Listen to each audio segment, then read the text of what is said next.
Good morning, believers. Good morning, Israel.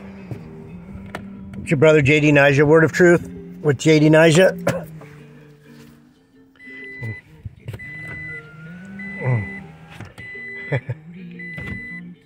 Sorry. Hi, lady. Nice red jacket.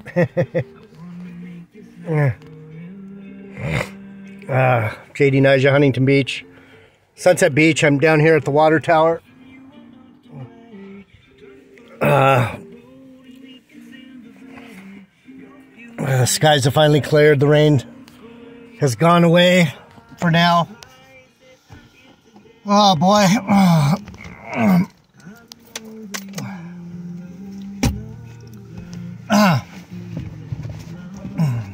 All right.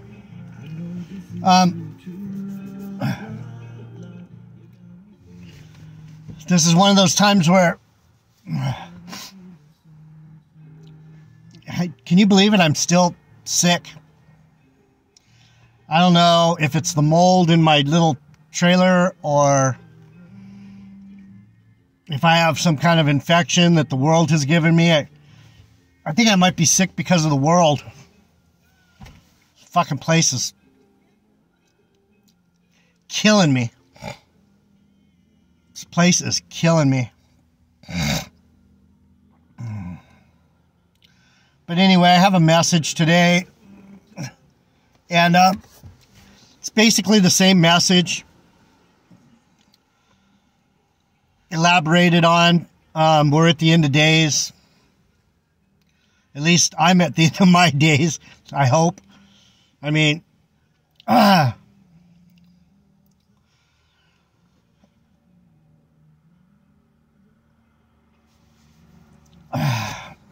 would go into it. There's some personal stuff going on. All I can say is the sacrifice of you people. I know some of you that listen to my messages, my brothers and sisters. The little bird's out here listening to me. He's like, I want to hear the message. You know the message, little bird. You're just watching, huh? Being a witness. I know some of you have been put through a lot of... Now he's up on the pole. Oh, thank you, little bird. Little bird. All right. I just would like to say, if it's been a long, painful journey, then you're probably one of the Lord's chosen. If everything's going good for you and you're all happy and the world's treating you great,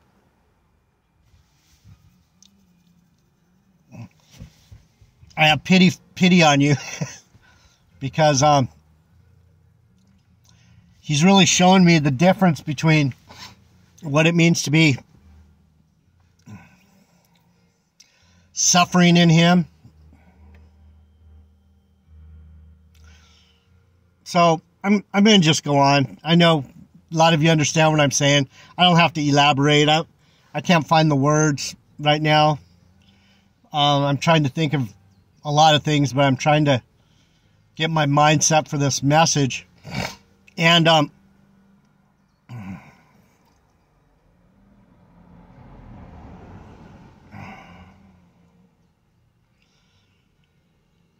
you know, sometimes when you read the Bible, you're looking for all these deep remez, you know, remez in the Hebrew is a deeper meaning, a deeper story. And I think that's been one of my issues over the years is instead of just keeping it simple,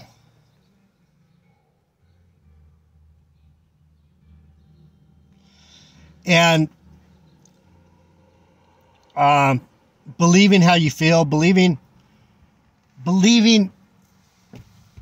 that you can explain what's going on inside you, because it's not that hard. I'm angry. I'm happy. I'm joyful. I'm sad. I feel betrayed. I feel cared for. I feel and it's okay to tell yourself these are the things you feel, even though sometimes when you feel cared for, you're actually being betrayed. And sometimes when you feel like you're being betrayed, there's actually some caring in there. It's all has to do with your perspective. So my eyes are swollen. My sinuses are bad. My voice is weak. My chest is wheezy.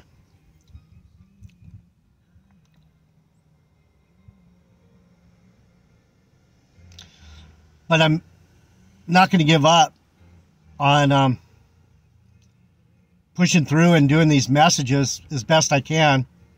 So bear with me. The point I was trying to make about that is in Isaiah, I was thinking about the wolf and the lamb. And we, at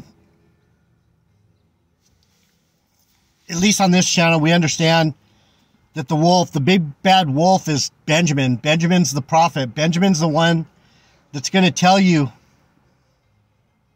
the hard truth. Benjamin's a motherfucker. He's a ravenous wolf. And I'm at that age now where I'm understanding myself in a way that it's not very appealing or very charming, or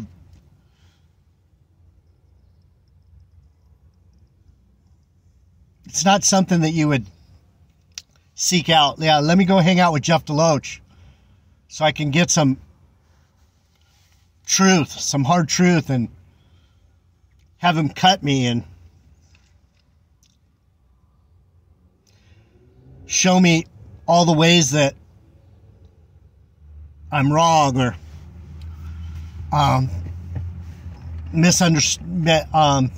mistaken. So at this age, I'm starting to realize the best way for a Benjamite to be is himself. He's got to be that wolf. I can't pretend to be a lamb. And this is probably going to be 2 messages because I'm going to take it slow. There's a few different things in here, and Salakia. And so the wolf is that Benjamite, that one that brings the hard truth, and we'll jump off right there, and then we'll read the verses, and we'll get to the simple part of it, but then we'll get to the spiritual part of it also. Salakia. Always something, right? Right now it's the sun is killing me. So in Isaiah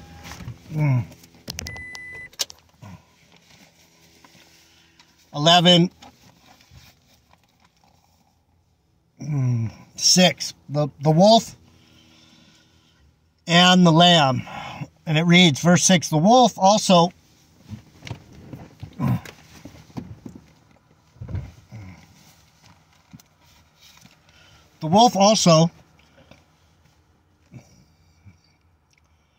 shall dwell with the lamb. So before we go on, we know that these verses, and the leopard shall lie down with the kid and the calf, and the young lion and the fatling together, and the little child shall lead them.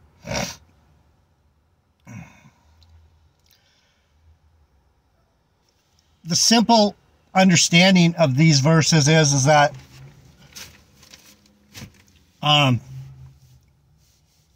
there's not going to be this harm being done to each other.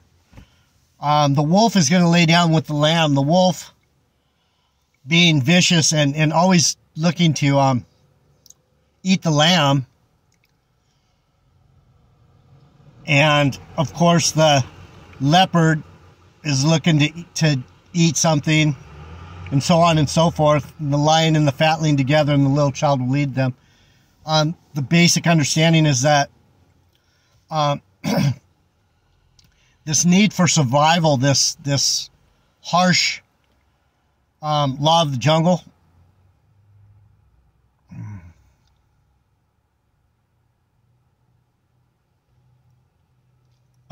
is going to end literally and spiritually. We're not going to see the simple, understand the simple part of it. We're not going to be at each other's throat. So let me just continue reading, and then we'll go back to some of this stuff. And the cow and the bear shall feed, their young ones shall lie down together, and the lion shall eat straw like the ox. And the suckling child shall play on the hole of the asp, and the weaned child shall put his hand on the cockatrice's den. They shall not hurt nor destroy in all my holy mountain, for the earth shall be full of the knowledge of the Lord, as the waters cover the sea. So, what's that saying? That means with the knowledge of the Lord, we're going to all be the same. We're going to have the same mind. And that's where the prophet is in a lot of ways unclean to the world. And I've been trying to figure this one out for myself, because I know that's true, but I haven't been able to fully understand what that means, the uncleanness of the prophet. The uncleanness of the prophet is this dual nature. The Lord has his nature and the world has its nature. And so what Isaiah is saying here is, if you can understand what I'm saying, people, is there's not going to be this, the wolf always made excuses. He wanted to be right. Why did I kill the lamb? Well, I was hungry. My kids were hungry. He was in my territory. The wolf is always going to have a reason. Why does Benjamin do what he does? He always has a reason, but a lot of times it's the Lord's reason, and people don't understand that the wolf's hungry, the wolf needs to eat. The wolf's kids are hungry, the wolf's kids need to eat. The wolf is protecting his territory. The wolf is doing these things, and you would think of it as making an excuse, but he has his reasons. And so when we think of the Lord, and we think of, I could go into the stories about Benjamin, the war, and why they would not admit that they raped that concubine and killed her. It was the Lord's will that happened. And they didn't know how to say it, because if they said it, it would even confuse it more. So all they did was say, we're not bowing to what you say. We're standing up for ourselves. We don't beg nor bow. And that's what the big bad wolf, that's what's interesting about Benjamin, is he's the motherfucker.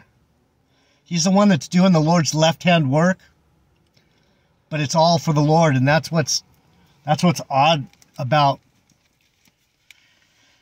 I don't know, GMS not wanting to admit who Saul is. They don't want to admit that someone might know better than them.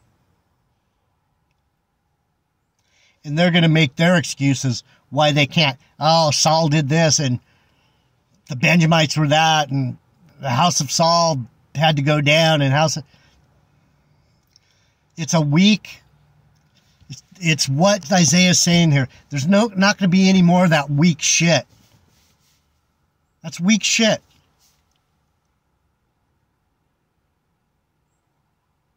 It doesn't hold spiritual water. It's a broken cistern.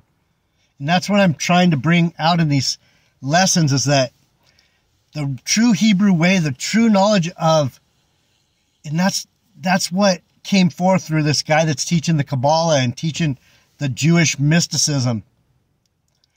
The reason these guys understand things better than GMS is because they actually know the story. And they hate them because they know the story. They're like, how come they know the story? I don't know. I don't know why either, but they know. And I know too. And that's why I know that maybe they are chosen people of God. They know both sides of the story. They know Solomon's ring and they know David's heart. It's that the story doesn't end with David. And that's where these stupid Hebrew Israelites, they got it all fucked up, man. They're trying to cut off their own head. They're cutting off their own head, their own hand. So I don't feel that good, and I'm trying to get this through without being an ornery fucking Israelite, angry Israelite. But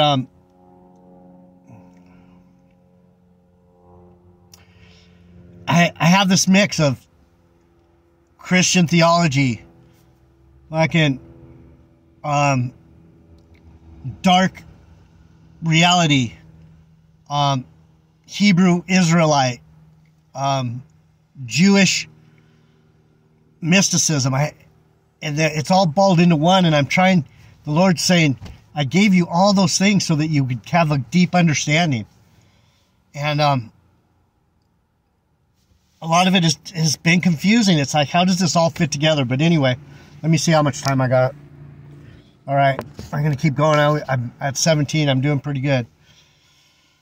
I probably could try and push it through and finish, but I'll probably come back and do another one, a short one to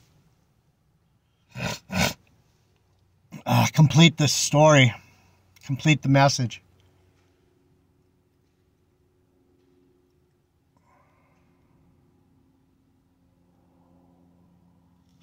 So, they shall not hurt or destroy in all my holy mountain.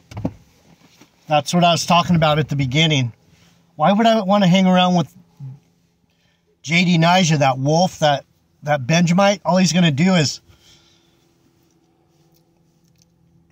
hurt me and destroy my false knowledge of the world. He's going to tear down my veils, and it's going to hurt me, and it's going to destroy my little worldview. And I can't help myself. Just being in my presence will do that to people.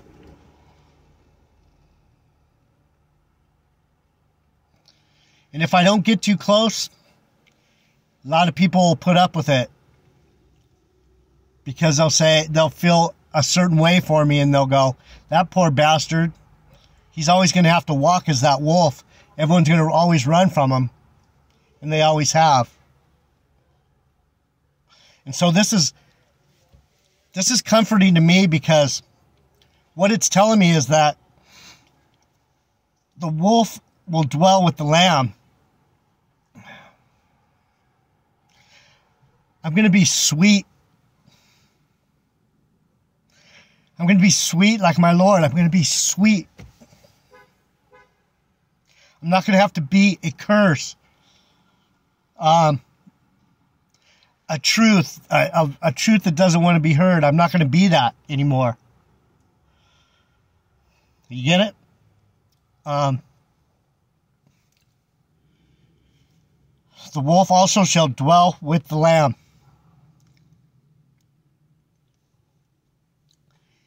Yep. Very comforting. This doesn't have to go on like this. Yeah, he's going to end it at some point. So, let me continue. So this is where we're talking about. We're talking about Jesus is going to come back, and he's going to make the ways understood. How does he say it? They shall not hurt. Verse 9, Isaiah 11. They shall not hurt nor destroy in all my holy mountain, for the earth shall be full of the knowledge of the Lord as the waters cover the sea.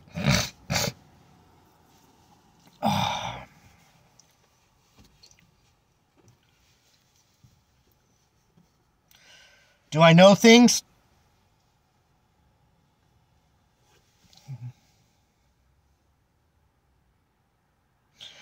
Why do I know things?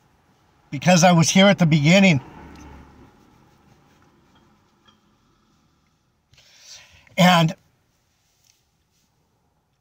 I saw it, how it was put together. I saw how it was designed.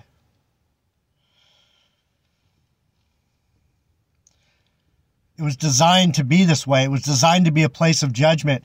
It was designed to be hurtful. And why?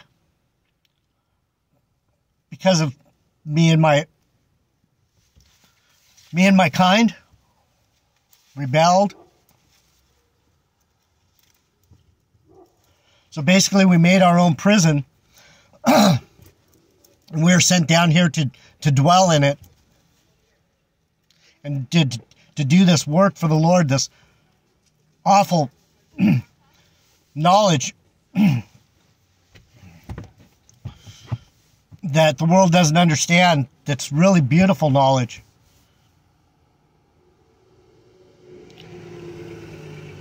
So I'll continue. I don't want to get any more further away out there. I think you understand what I'm saying. If you've been with me for any time, you know you know what I'm saying.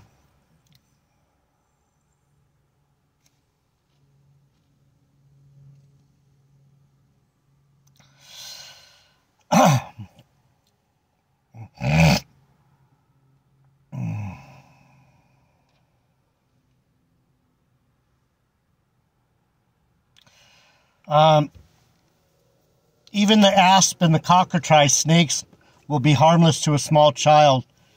The lion eats straw implies a change of diet. The wolf, leopard, lion, and bear are set in deliberate contrast to the more defenseless lamb, kid, calf, cow, and ox. Isaiah sees the Messiah ruling the world in righteousness and a peace that extends even to the animal kingdom. During this time, the earth shall be full of the knowledge of the Lord, meaning that the prophet sees beyond the restoration of Judah to a time when the Messiah will rule the entire world.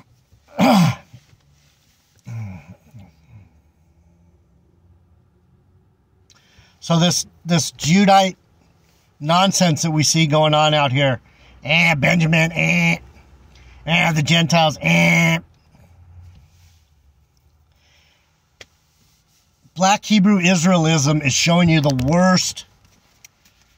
worst traits. They're showing you what got us kicked out of the kingdom to begin with. What got us. They're pissed. They can't just cry and say, fuck, we caused all this. They don't get it. They're still standing in that, I have an excuse for everything place. Well, we were made slaves. We were. I even fell for that for a minute. I can feel them. I was falling right into that. I'm like, yeah, fuck these Edomites. Fuck these heathens. Salakia.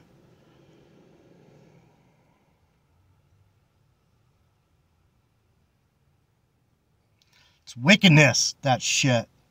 What they're doing. So let me continue so we can get through this. And hopefully you're understanding what's going on here with Isaiah. Let me see what I got. I'll be back. I'm sure this camera's probably, I don't know, not that good. I'm going to block it off some more. So it's not, I don't know. So it's not. Oh boy. All right, so. God darn it. That didn't help. Anyway. I'll read this verse and then I'll be back. We'll read it again when I come back. And in that day, verse 10, there shall be a root of Jesse, which shall stand for an ensign of the people. To it shall the Gentiles seek, and the rest shall be glorious. The Gentiles? Yeah, the Gentiles. GMS, you monkeys. You fucking weak-ass motherfuckers. Sorry. I'll be back. What? Let me gather myself, because these guys, man, they're going to pay for that shit. And they don't even know it. They think they got it. JD Nija, love you, believers. Love you, Israel. I'll be back and we'll finish this idea of what's going on here in Isaiah. I'm out.